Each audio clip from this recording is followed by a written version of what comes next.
Well, here's the problem with this TV. We'll try to turn it on.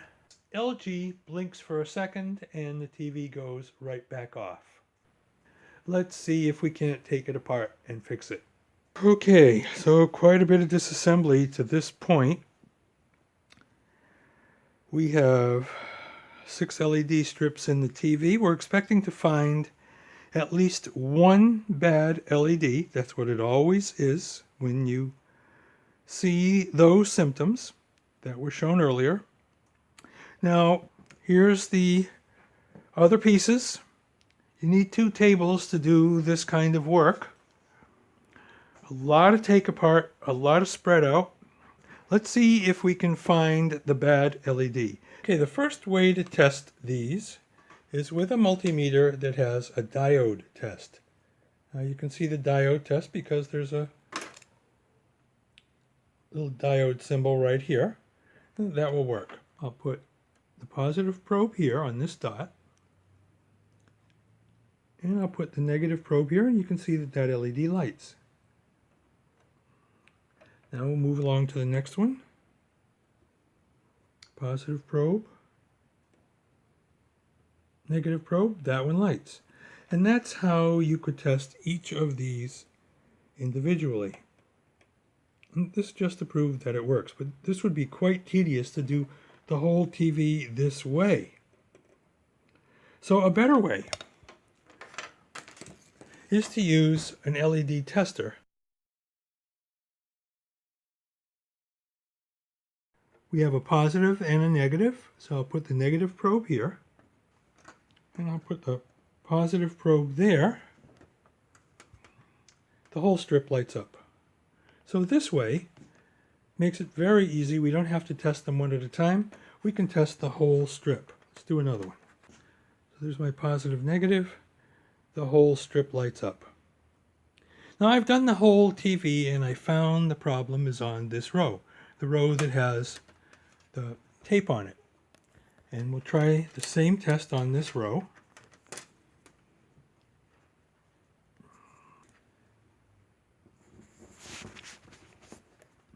It does not light up. So let's try testing the LEDs individually now. We're going to put the positive probe on this dot, this back dot. Put the negative probe right here. That one lights. That one lights. Do the next one. This is actually the problem right here.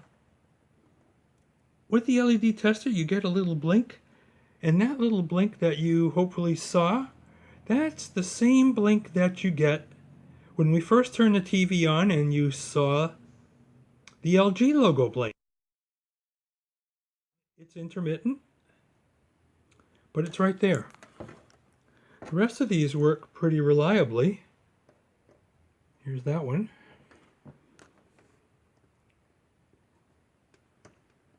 And so on.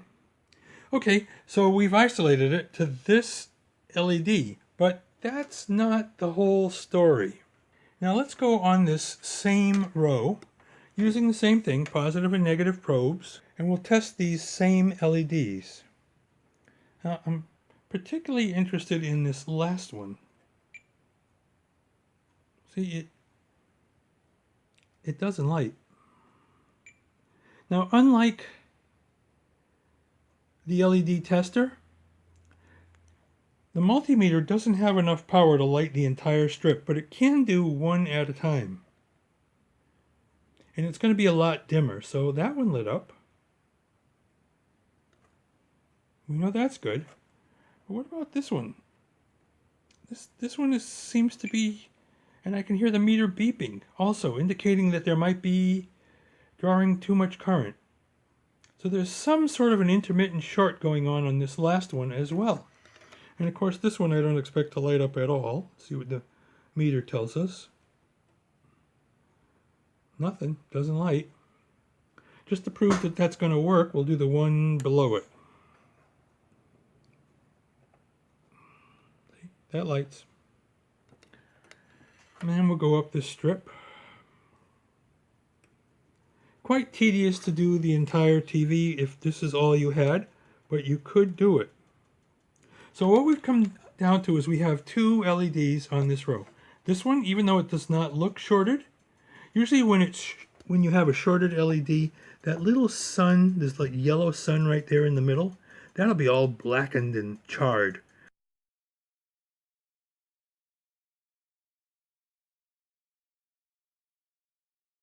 That's not the case here. It's not charred at all, but it's not working. And I don't like what's happening with this end one. I can't light it with my multimeter. Even though I can light it with the LED tester, I can't light it with this multimeter. And it should light, so there's something going on here. Those are the two LEDs I'm going to change, and hopefully the TV will work again. Okay, so I've repaired the LED strip. Now, I thought it might be a good time to talk about the differences in individual LEDs. These are the two that came out of the strip. To the left, I have a typical LED. It's larger. You wouldn't be able to use that to replace this LED. Now, so we have a size issue. LEDs can also be rectangular. This is like a double unit. You definitely could not use that or two of these, of either of these, to replace one of those. So you have a difference in size, a difference in shape. Also, the next difference would be voltage. Most of the LEDs that I've encountered are 3-volt LEDs. This larger one is a very common 3-volt LED. This is a 3-volt LED. This double unit requires 6 volts to light up. So you have size, shape, voltage. But the most insidious difference is the layout of the PCB pads underneath. There is a smaller pad off to the right and a larger pad off to the left.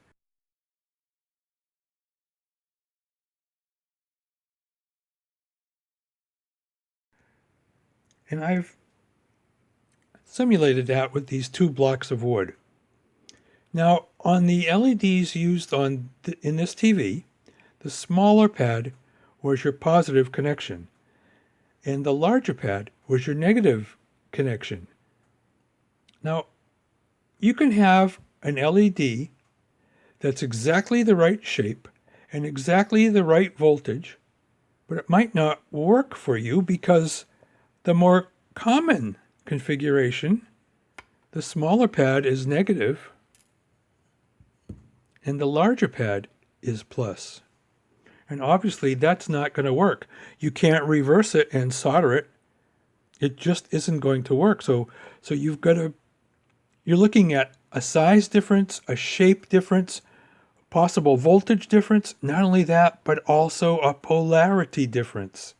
The only way to tell for sure is you have to measure. Now what you're looking at right now, cathode or negative on the smaller pad, is the more common configuration.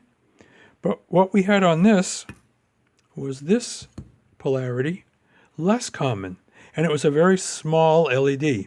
I'm just pointing this out because when you buy LEDs, they're not specified like older electronic components.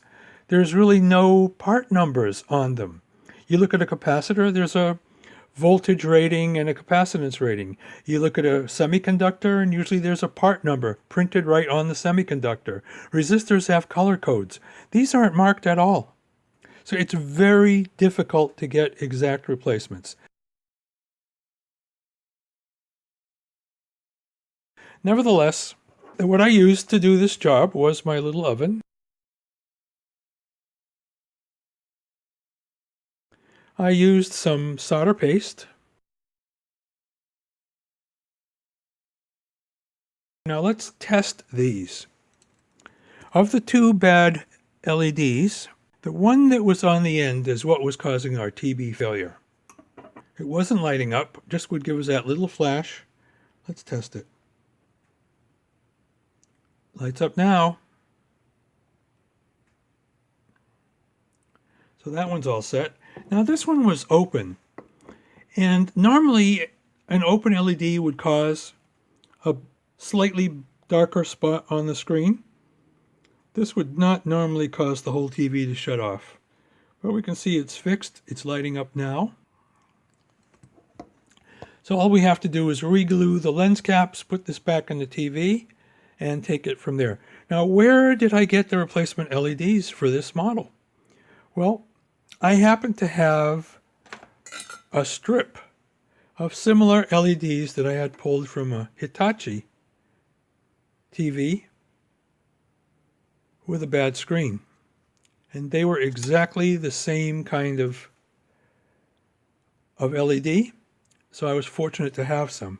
If I had to buy these, the only thing I could find were complete replacement strips, an entire set of 12 strips.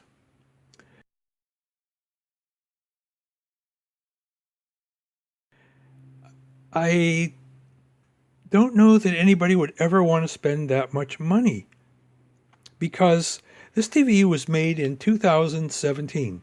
It came to me in 2019 broken. Lots of complaints on these modern LED TVs. They don't last very long.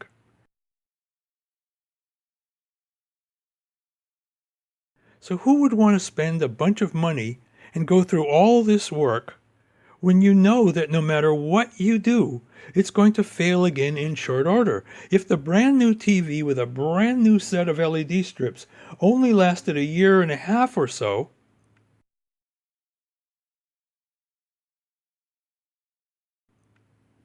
then what guarantee do we have that this repair is going to last any longer than that? In fact, let's go look over here. Any one of these LEDs, even though they're working today, could fail at any time. So after we get this all fixed and all put back together, which is an entire afternoon's job, how much life are we going to get out of this TV? Is it going to last another month? Another 6 months? A year? The new one only lasted a year and a half. So that's what you're up against. These are throwaway items. You can fix them, but you cannot make them reliable. Okay, we're all back together. Now, I've got it plugged in. My power button just sticking out over here. We can test the TV. We don't have to put the screen in or put it back together. We should test it because it's so much work. So let's just see what happens.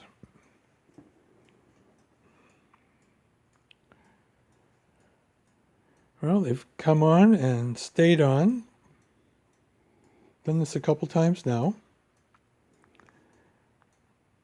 So it looks like we found the problem. Now, in my opinion, it was this one right here that was shorted. This one was the open one. That would have been just dark. It should not have stopped the TV from coming on, but this was the actual problem that was causing the TV not to work.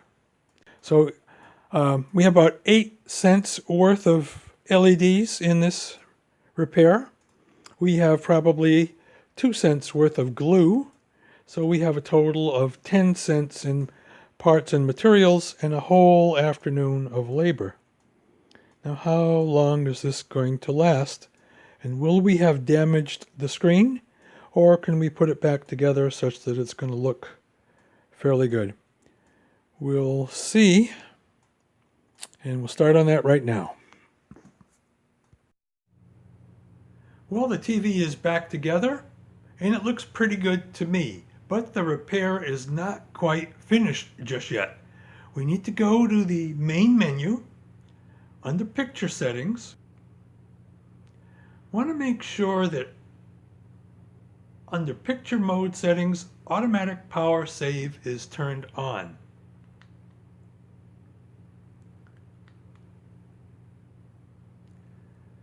If you select Vivid, which most people do, it does give you the best picture, but the LEDs will be running at maximum brightness. And that also means they'll have minimum service life. So if you want it to fail quickly, put it on Vivid. If you want it to last longer, choose either standard or the automatic mode. It's on automatic right now, and I think I'll try that. Now the next setting would be energy saving.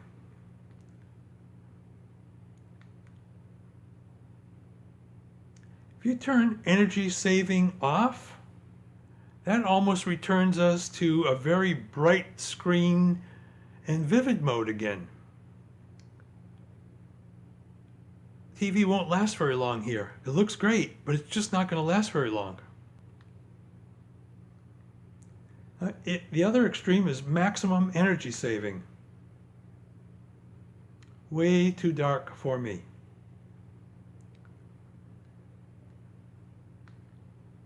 Minimum energy saving kind of looks like standard mode. A good choice is medium. That's where I'm going to leave it. I hope I get some service life out of this repair. It was a lot of work. Hope you found it interesting. Thanks for watching.